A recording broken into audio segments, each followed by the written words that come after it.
Bugungi videoda Cobalt'ga primer tablo ustanovka qilinganda simlarini rasminovkasini o'rganamiz. Videomiz foydali, manfaatli bo'lsa do'stlarga jo'natib, like bosib qo'yasizlar, qo'llab-quvvatlab.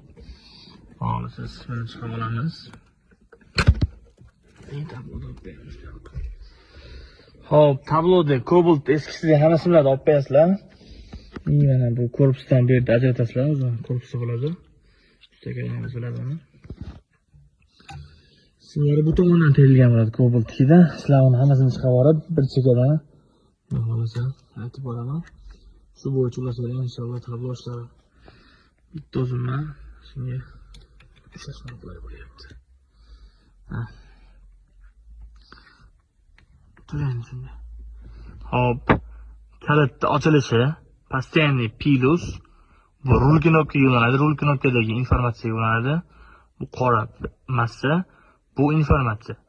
Bu sim OBD shtakerda eng chekkadagi sim bo'ladi. Eng chekkadagi sim. Bu simda BSMga yana tushadi bu sim rul knopkaning informatsiyasi yo'naladi. Unga topganlariga.